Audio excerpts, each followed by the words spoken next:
اینجا студияи марказии радиои озодист ва шумо барномаи ахборро тамошо доред. салом бинандагони азиз, мавзӯи имрӯз 9 декабр аз чунин қароранд.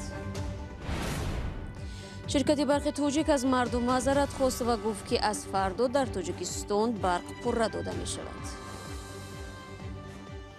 дар айни замон дар бархе аз мактабҳои ноҳияи Восеъ мушкилоти синфхонаҳо дар фасли сармо бо таъмини барқ ҳам ҳал намегардад. ҳезуми хушк 20 куб, мана 2500 дона зиёдтар тапак дорем ва зиёда аз 75 литр маводи сӯзишворӣ дизелӣ. коррупсия дар тоҷикистон мақомот гуфтанд барои аз байн бурдани ришвахорӣ кӯшиш доранд, вале сокинон чӣ мегӯянд? коррупсия як чизе аст ки иро ҳеҷ вақт манъ карда намешавад. кам карда мешаваду манъ карда намешавад.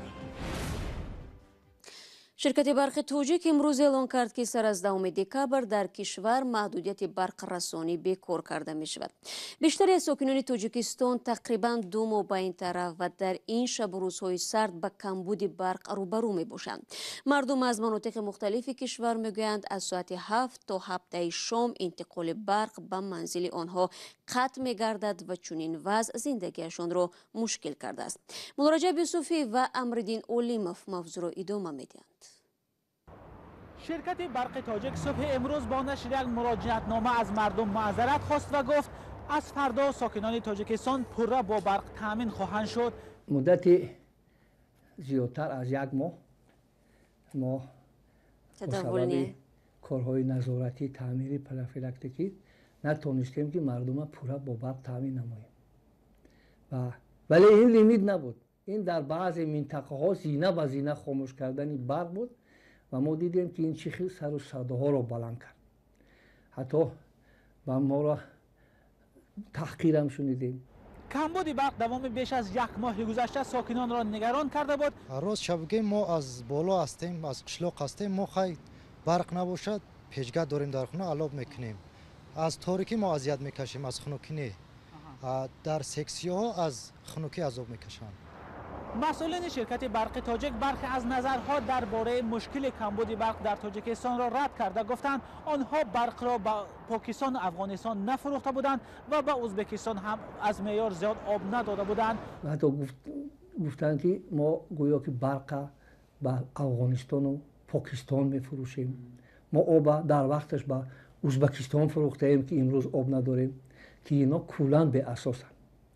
با اون خاطر که من اثبات میکنم ما هنوز 2 سپتامبر سال 2020 آبانبار را به نقطه 910 متر از آب پر کرده بودیم و از این زیاد در آبانبار نورق آب نمی‌گنجد و ما از 4 تا 19 سپتامبر حتی آب بدون اگریگاتور سر دادیم، یعنی خلاص‌های درست میگن. به سوال اینکه در فصل زمستان ساکنان تاجیکستان دیگر بار به کمبود برق دچار نمیشوند پاسخ گفتند هنوز بر وقت است. هرچند مسئولین شرکت برق تاجیک وعده دادند که نظام انرژتیکی کشور برای تا فصل بهار تامین کردن مردم با نیروی برق آماده است.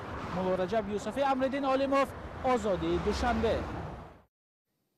гузориши ҳамкорори моро тамошо кардед. албатта мо низ мунтазир мешавем ки ширкати барқи тоҷик ба қавли худ вафо мекунад ва билохира барқи бемаҳдуд ба манзилҳои сокинон мерасаду хонаҳои онҳо гарм мешавад. вале ба як силсила мактабҳои кӯҳна дар ноҳияи Восеъ ки аз ҳисоби ҳезуму тапак гарм мешаванд ин тағйири зиёде нахоҳад овард. аз симхонаҳои сарду торик маҳмудҷон раҳматзода гузориш медиҳад. این نمود بخاری بابایی در 24 سیمخانه مکتبی 21 دهه شاهبیکه ناحیه واسه نصب شده است، اما در این سرمای زمستان در آنها آتش نیست. خوانندگان هم در صنف‌ها با لباس‌های قفس و کلاه در سر درس می‌خوانند. در یکی از پیچ‌ها پاره‌های کاغذ می‌سوخت. آتش زودگذر. گنجینه امید در صنف 11 می‌خواند. او از گرم بودن سیمخانه می‌گوید ولی لباس قفسش را در سیمخانه از تن بدر نمی‌کند. این خواننده در اول قائل شد خودشان برای گرم کردن صنفشان ҳезум و تپک می‌آورند، ولی اشاره های مدیر او را مجبور کرد که دوام سخنش را دیگر کند. در یک روز 2 مرتبه از سحر و نصف روزی اما از طرف مأموریت می شود، از طرف خوانندگان می شود، سوزشواری می بیارند خوانندگان و علمون سوزشواری که از طرفی یعنی که از مؤسسه می شود اومد. مدیریت مکتب هم میگوید که آنها در انبارشان ذخیره هزوم دارند، اما در انبار مکتب دیده می شود که ذخیره به گفته رهبریت مکتب راست نمی آید.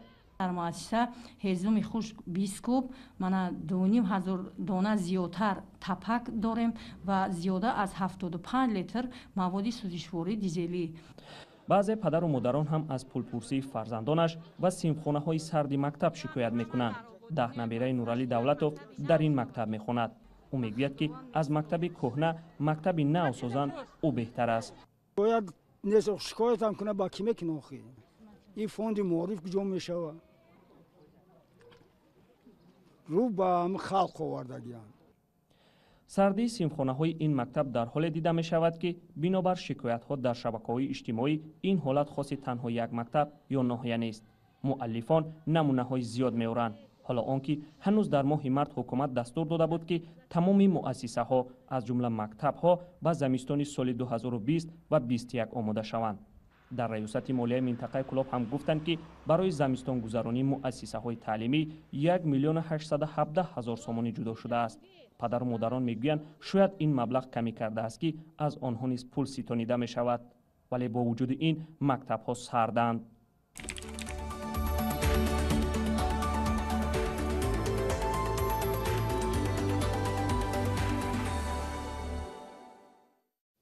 شما برنامه خبری رادیو زوجی تماشا دارید. خواننده 17 ساله مکتبی ноҳияи رشت که همراه یک مرد 38 ساله با قصد ازدواج رفته بود به نزد پدر و مادرش برگشته است. مقامات میگویند دختر نابالغ اعتراف کرده است که فریب خورده است. بیشتر از یک ماه این دختر در اینترنت نوآبادی ноҳияи رشت نگهداری میشد. والدانش خبر برگشتن او را در صحبت با همکارم میرزانبی خالقزاد تایید کردند. درود بر شما. خب چگونه این دختر که از صحبت با والدانش حتی حذر میکرد به نزدشون برگشته است؟ بله شهلا، طور مسئول محل همین دیها میگوید پس از 1 ماه و 5 روز این دختر یا خود طالبه همین مکتب با اظهار پشیمانی به نزد والدانش برگشته است. این خبر را رئیس محله دیه یشم و هم مادر و برادرش تایید کردند. رئیس محله در صحبت به ما گفت که بعد فهمانیدن ظرافت‌های اخلاقی این دختر گفته است که فریب خورده است و اظهار پشیمانی نموده خواهش برگشتن به نزد والدانش کرده است. وی گفت دادستانی ناحیه هم که به این قضیه مشغول بود و این دختر گفته است که حتما به نزد والدانش برگردد.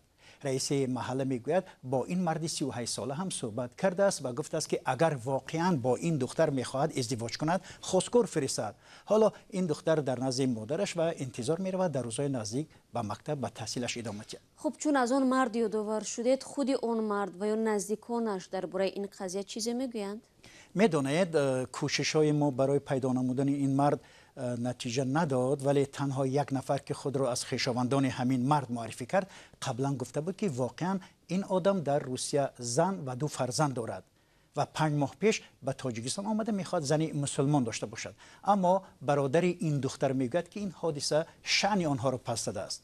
طور والدان این دختر میگن احتمال این مرد وعده خانه و سفر به روسیه کرده است و دلش را گرم کرده است. این عمل از روی شریعت نیست، او طلب مکتب است، باید درس خواند، گفت مادر این دختر.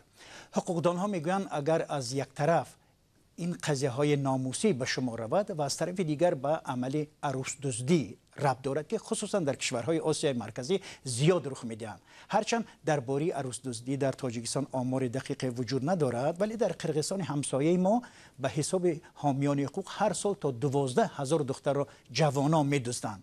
عادتا در چنین حالت در تاجیکستان در نهایت والدین با ازدواج دخترشون با مردی که همراهش رفته است راضی میشوند و با گذشت سال با این حادثه مراسا میکنند. فهمو و سپاس برای صحبت مفصل.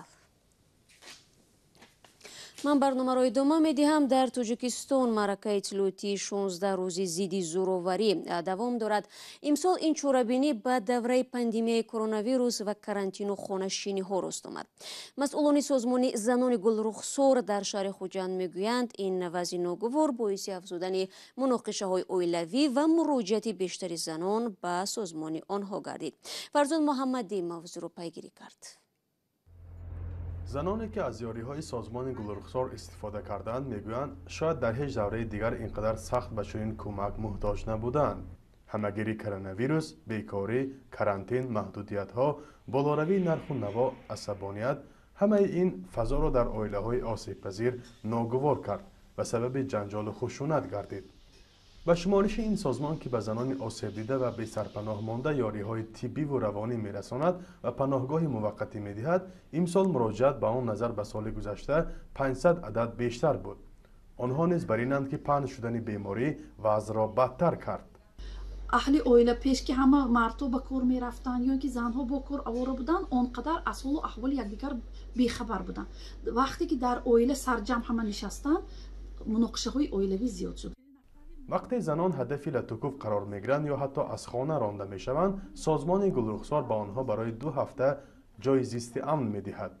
برای طبابت، دلبرداری و حمایت آنها این سازمان روانشناسان، طبیبان و حقوقشناسان را جلب میکند. حالتی بود که زن تمپراتورش بلند می شود و شوهرش از خانه پیش میکند، میگوید که تو کسل آوردی. زنی بیچاره نمیداند کجا مراجعت کند. با کودکایش به ما مراجعت کردند. همون وقت ما یکم حالت یاری رساندیم، این کارمندان طب را تکلیف کردیم و دخترک را به больница جایگیر کردیم. وقتی که انالیز می سپرد، انالیزش وای می برد. منفی یا مثبت؟ نه، انانی بلیله ده کووید بده. سانی همون وقت متخصصان مرکز ما با شوهرش صحبت میگذارند و میفهمانند که صحبتی میفهمانند که دختره کسل نیست، زنی وای سانی زیکت گرام رفت. یادم من هست. حالا کارمندان مرکز گلرخسار در خوجند همراه با سازمان‌های دیگر معرکه تشویقات ضد خشونت خانوادگی را تحت عنوان 16 روز علیه زورآوری جنببست می‌کنند.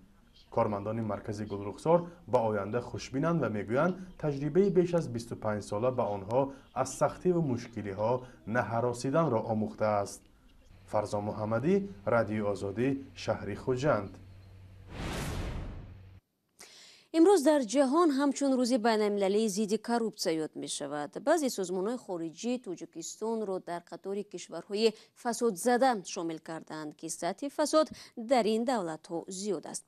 مقامات تاجیک میگویند برای ریشه‌کن کردن این تمایل پیوسته کوشش به خرج می‌دهند، اما آیا از نگاه ساکنان کروپسیا را در تاجیکستان از بین بردن امکان دارد؟ در این باره افسانه اکابر شو نظر مردم را در کوچه‌های دوشنبه پرسید. خواهر جان، کروپسیا یک چیزی است که ایره هیچ وقت من کردن نمی شود. کم کردن می شود و من کردن نمی شود. اداره همون پرگیرا را نیست کنم. نه نه نه نه در تاجیکستان ریشه‌گیری نیست. اما وابسته است. کسی را دیدیم که اگه پرخیری میکنه خبر دادن در دور و نماینده دخالتدار که جای باشه همین کاره کروپسیا را لیکن کروپسیا به حد بسیار هر یک قضیه مو کروپسیا است. فرهنگ دادن ممکن برای که معاش خلق همه ایجاد کنه همه یا کنه فرهنگ دادن ممکن. Нет, надо коррупция, должна быть. Почему? Без этого нельзя. Не, режакан намешает еще вахт. На реке? Реки, халк, йоду дагиваюра. Еще хуровая. همه مقامات که اگر کروپسیا اگر همه سیاست سری نظارت گیره حتما میشه ریشوخری رو از من بردن. یک ریشوخری زیادتر شده در تاجیکستان.